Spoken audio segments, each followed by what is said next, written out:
The hum of the Starship Paradox was a constant presence, vibrating softly through the soles of Eli Lawson's boots as he paced the narrow corridor.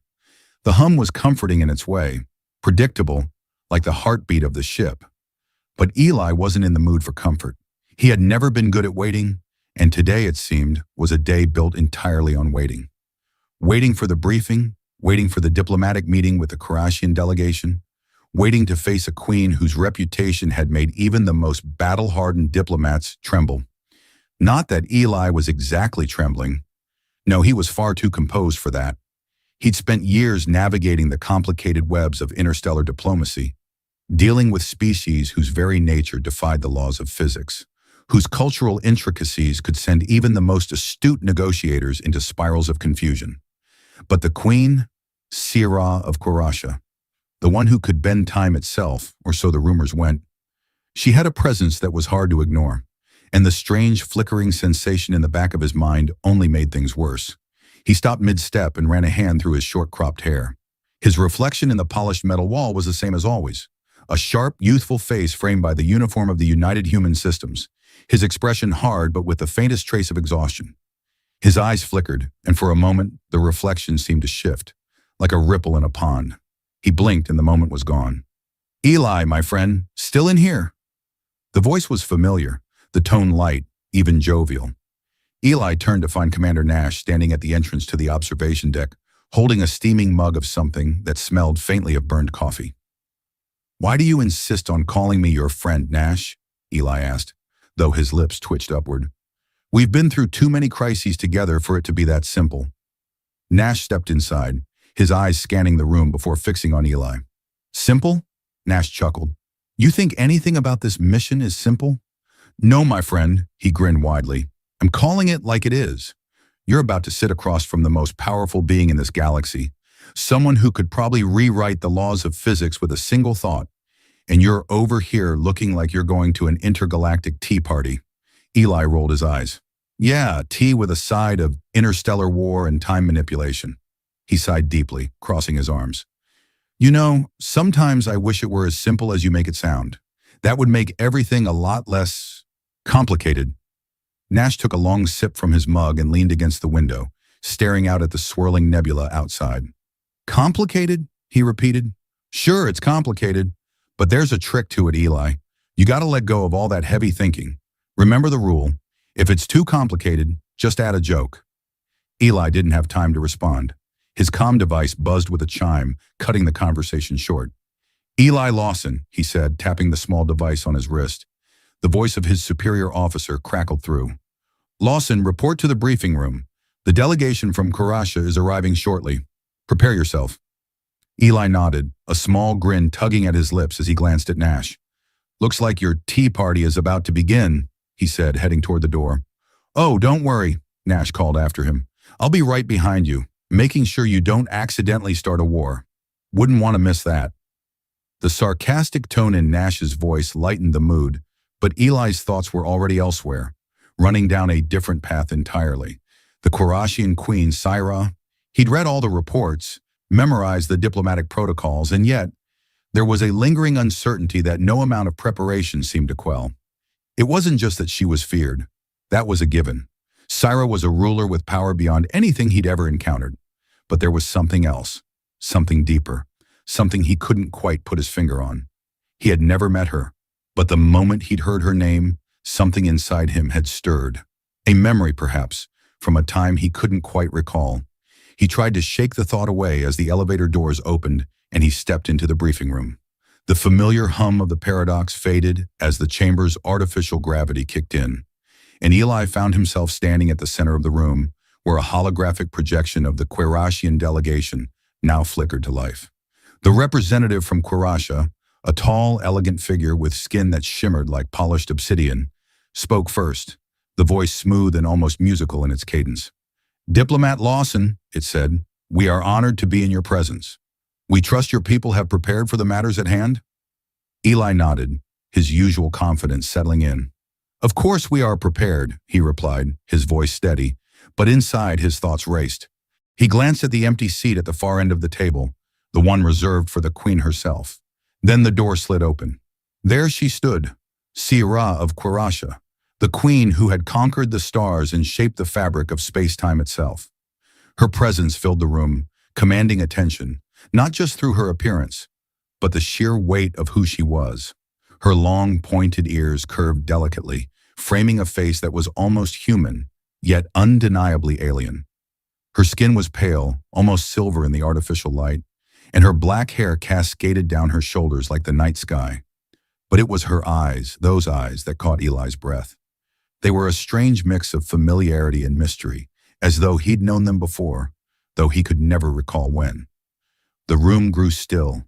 Every gaze was fixed on the queen as she moved forward with the grace of someone accustomed to the weight of an entire empire resting upon her shoulders. Her gaze never wavered from Eli's as she took her seat. For a brief moment, there was nothing. No words, no gestures, just the suffocating weight of her stare. And then, with a voice that seemed to echo through the very air itself, she spoke. "Diplomat Lawson," she said, her tone smooth, but with an edge of something deeper, something ancient. "I trust you will not disappoint me." Eli forced a smile, his mind racing, his heart thudding in his chest. "I never do," he said, though he wasn't entirely sure what he meant. The tension in the room was thick enough to cut with a knife, but before it could become unbearable, Nash spoke up from the side, breaking the silence with the precision of a practiced diplomat. "Your Majesty," he said with a grin, "I'm sure we're all very excited to be here. Just hoping we don't start the negotiations with a galactic war over tea preferences." He winked, and the atmosphere lightened, just enough. Syrah's gaze softened for a brief moment, and a flicker of something like amusement passed across her features. "I think we can manage to avoid that," she said, her voice holding a hint of humor that made Eli's heart skip. He wasn't sure why, but in that moment, the weight of the past seemed to lift, if only slightly. Maybe they would be able to talk, to reach an understanding. But in the back of his mind, something whispered, and he couldn't ignore it. Those eyes, he had seen them before. The moment the negotiation began, Eli found himself lost in the paradox of the situation. Syrah sat across from him, her eyes unwavering, her silence an impenetrable wall. The delicate, almost imperceptible hum of the room's environmental systems was the only sound that kept time, and Eli felt like it was ticking louder than his heartbeat. The rest of the Quirashian delegation stood like statues, tall, unmoving, as if they were a part of the room's architecture. Eli's gaze flickered from the queen to the others, but his thoughts kept returning to her. He couldn't shake the feeling that there was something between them, something buried deep in the recesses of his memory. She hadn't said a word to acknowledge it, of course, but he could see it in the way she held herself, her posture, her gaze, the brief moment of hesitation when their eyes had first met. She knew something he didn't. His fingers drummed against the polished table, the small sound sharp in the quiet room. "I assume your people are familiar with our terms?" Eli asked, breaking the silence that had stretched far too long. Sarah's gaze softened, but only slightly. "Of course we have reviewed your terms, but I'm afraid I will need further assurances that these terms are beneficial to both of us. Peace between our peoples is desirable, but..." She let the sentence hang, a soft, deliberate pause that carried with it a weight of centuries. "Ah, yes," Eli said, his voice steady despite the shift in the atmosphere. "The tricky part, both of us." He leaned forward, hands clasped in front of him. "We've been through this before, Your Majesty. The last time we negotiated, the agreement was, let's say, less than successful. The human colonies were annexed within weeks." The Queen's lips barely twitched, but it was enough. "You're correct. My people tend to act swiftly when our interests are at stake. However, I assure you, we have no interest in annexing anything at the moment." "No interest, huh?" Nash's voice cut through the tension, and Eli couldn't help but wince. Nash's timing was perfect, but sometimes his delivery was not. "And I suppose you're not interested in rewriting the laws of time while you're at it either. We're all about keeping things simple here." The room went dead silent. Even the ambient hum seemed to stop, as if the universe itself was holding its breath. Eli shot Nash a glare, but Syra's eyes, those haunting, familiar eyes, narrowed just a fraction. Then unexpectedly, a small smirk tugged at the corners of her mouth. "Commander Nash," she said, her voice quiet but with a certain gravity, "I do not rewrite the laws of time. I simply adjust them as necessary." The way she said it, with such calm certainty, made Eli's chest tighten. She wasn't boasting. It was a statement of fact. "I see," Nash said, raising an eyebrow, clearly trying to play it off. But there was a subtle shift in his stance, as if he suddenly understood the magnitude of the situation. Eli, on the other hand, was starting to piece together something that didn't quite sit right. His mind flitted back to that first moment, that inexplicable flash of recognition when their eyes had locked. It wasn't just a diplomatic tension, something so common in his line of work. This was different. This felt personal. But how? How could it feel personal? His fingers still drummed nervously on the table. "Your Majesty," he started, voice more tentative now. "If I may ask, how did you come to be in that position? I mean, your, abilities? Your reputation?" He cursed himself for the awkward phrasing, but continued anyway. "I know you've been around for longer than any of us can even imagine, but what makes you so—" He struggled to find the right word. "What makes you you?" Sira's gaze flickered ever so briefly, a split-second change in expression, but it was enough for Eli to catch it. That flicker was almost like surprise, but quickly masked by the cool exterior she maintained so expertly. "I have lived through many things, Eli Lawson," she replied. Her voice had taken on a far-off quality, as though the weight of her words was far more than mere politics. "I have seen the ebb and flow of countless civilizations, watched empires rise and fall. Some would call it power, others might say it is a curse, but it is simply existence." The way she spoke made it sound so simple, and yet Eli knew there was nothing simple about it, nothing simple about her. Before Eli could respond, Nash's voice once again broke through the weight of silence, though this time there was no sarcasm or wit behind it. "I have to admit, I'm curious about your adjustments to time," he said, leaning forward, clearly intrigued. "That seems like a bit of a cheat code for a negotiation, doesn't it?" Sira's eyes shifted toward Nash, a hint of amusement in her gaze. "It is not as simple as you think, Commander. Time is not something one controls. It is merely something one influences, like the wind." Nash, ever the skeptic, raised his hands in mock surrender. "Well, I certainly wouldn't want to be caught in a storm with you." Eli, to his surprise, found himself chuckling. He couldn't help it. Nash's ability to diffuse even the most intense moments was something of a gift. The tension in the room lightened for a brief moment, and Eli felt a small sliver of relief. Maybe they could do this. Maybe they could talk, really talk, and get past whatever this strange thing between them was.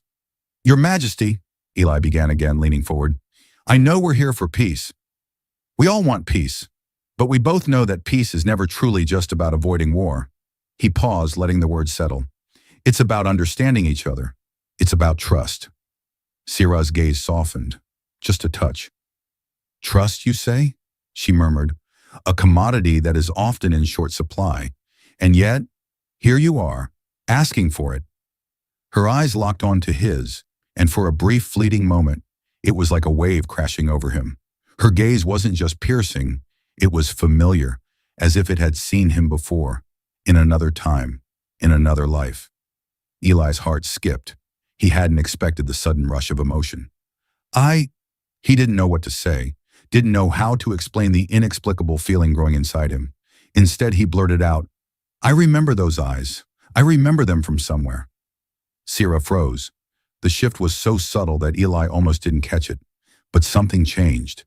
Something shifted in her expression. The cool mask she wore cracked for just an instant, revealing a trace of something deep, something ancient. "What did you say?" Her voice was low, dangerous even. Eli's breath caught. He felt a cold sweat break out along his spine. "I remember those eyes," he repeated, though now his voice faltered. "You, when I was a child, when the colony was attacked, you were there. You saved me." The room grew quiet. The air seemed to grow heavier, thicker with each passing second. Sira's gaze never wavered, and for the first time, Eli saw the faintest flicker of something he hadn't expected. Recognition. And then, just as quickly, it was gone. Her face went blank again, unreadable. "You are mistaken," she said, her voice like ice. "I have never met you before." Eli felt a chill run down his spine. "But No more questions," she said sharply, cutting him off. "We are here to discuss the future, not the past." The room fell into an uneasy silence. And Eli's heart sank as the weight of those words pressed down on him. The past was buried. She was hiding something, and no matter how hard he tried, he couldn't shake the feeling that this negotiation, this entire mission, was about more than just peace. It was about something personal, something he didn't fully understand yet, but he would. He would understand it. The air was thick with the remnants of the negotiation. The delegation had left hours ago, their departure as quiet as their arrival, and the paradox hummed softly in the background. Eli Lawson sat alone in the briefing room, the flickering light from the hollow projector casting long shadows against the walls. The Queen's presence still lingered in the room like a specter, and no matter how many times Eli tried to shake the feeling, it wouldn't let him go. He had come to the realization over the course of the tense hours that followed their last exchange. Sira wasn't just the Queen of Karasha. She wasn't just a political figure or a ruler of an empire that spanned stars. She was something more, something deeper. And whatever it was tied to him. That memory, the one from his childhood, when everything felt hazy and lost, wasn't a mistake. She had been there. She had saved him. Of all the things, he muttered to himself, running a hand through his hair, time, space, politics, and now this? His comm buzzed, and for a second, he hoped it was Nash with some absurd comment about the negotiations. He needed the distraction, the lightness. But when he tapped the device, it was the voice of Syra herself that came through. "Diplomat Lawson," her voice was calm, composed, but beneath it, there was an undercurrent of something else, something deeper. "I would like to speak with you, face to face." Eli's heart skipped. He hadn't expected this. He'd thought the matter would be closed, buried under layers of diplomatic red tape and political maneuvering. But Syrah was different. She didn't do things by the book, not when she didn't want to. He stood quickly, his thoughts racing. "Where?" "I will meet you in the observation room in 5 minutes," she replied, and the line cut off. Eli took a deep breath, then straightened his uniform. As he walked down the quiet halls of the Paradox, his mind replayed every word of their conversation, every flicker of emotion he had seen in her eyes. She was hiding something. But what? When he reached the observation room, the doors opened automatically, revealing Syra standing by the large window. The vastness of the galaxy stretched out before them, stars twinkling in the distance like scattered diamonds. She didn't turn when he entered. She simply stared out into the void. "You wanted to speak with me," Eli said, his voice a little more cautious than usual. "Yes," Syrah said without looking at him. Her voice was quieter now, almost introspective. "There is something you need to know. Something I have kept hidden, even from myself." Eli stepped forward, his pulse quickening. "What do you mean?" She finally turned to face him, her eyes, those eyes, locked onto his. This time he didn't look away. There was no need to. She had been part of his past, even if he hadn't known it until now. "You were not supposed to remember," she said, her voice low. "I erased it, for your own safety." Eli frowned. "Erased it? From my memory?" She nodded, the corners of her mouth pulling down. "The attack on your colony? The one you remember? It was not just an accident. I was sent to ensure your survival. You were the key to something much bigger than either of us could comprehend at the time. But I could not allow you to grow up knowing what you were truly meant for. It was too dangerous." The words hung in the air, heavy with implications. Eli's mind reeled, but he didn't interrupt. He needed to hear this. "I had no choice," Syrah continued. "My people, my empire, wanted you dead. You were an anomaly, something that threatened everything we had built. Your potential was too great. But I saw something in you, something no one else did." Her gaze softened, just slightly. "I saved you, but I erased the memory so you could live a normal life." "A normal life," Eli repeated, a bitter laugh escaping his lips. "That's what you call it? My life? Where I've spent every waking moment trying to make sense of things that never quite added up? I've been walking around with a hole in my past, trying to fill it with excuses, but it was you all along." Syrah's face softened. "Yes, it was me." She stepped closer to him, her eyes never leaving his. "And now we are both at a crossroads. You've remembered, and I can no longer hide the truth from you." Eli's breath caught in his throat. "So what now? What am I supposed to do with all of this? You are not the only one who has changed, Sira said, her voice almost wistful. I once thought that my people's power was the only thing that mattered, that we were the architects of the universe. But now I see that I was wrong. The true power lies in choice, in freedom, and that is what I want for you. That is what I want for both of us. There was a long silence between them, the weight of her words sinking in. The stars outside seemed to blink slower, as if the universe itself was holding its breath. Eli finally exhaled, his mind clearer now than it had ever been. So, what are you asking? Sira took a deep breath. I am offering you a choice, Eli Lawson. Join me. Help me reshape the future of my people, to guide them away from the path of destruction we are on. Or, she hesitated, her gaze softening, or go back to your life. Forget all of this. Walk away. The offer was staggering, almost too much to comprehend. He had spent so long fighting against his fate, against the notion of becoming a tool for someone else's cause. And yet the idea of changing everything, of reshaping the future of an empire, was intoxicating. But something else stirred in him. A memory, one that wasn't his, yet felt like it was. The child he had been, watching as the world around him burned, the face of a woman, tall and distant, appearing in the smoke. He couldn't erase that, not anymore. You erased my memory, he said softly, the words coming more easily than he had expected. But I remember it now, all of it. I remember you. Sira's eyes flickered, a brief flash of emotion crossing her features. And what will you do with that? Eli smiled, a small, genuine smile that didn't belong to the diplomat or the soldier, but to the man who had finally found his truth. I don't know yet, but I won't erase it again. I won't run from it. There was a long pause as Sira studied him, and for the first time since they had met, Eli saw something like hope flicker in her eyes. Then let us begin, she said quietly. The future is ours to shape, together. For a moment they stood there, side by side, looking out at the stars, the weight of the galaxy pressing down on them. But for the first time in years, it felt like they weren't alone.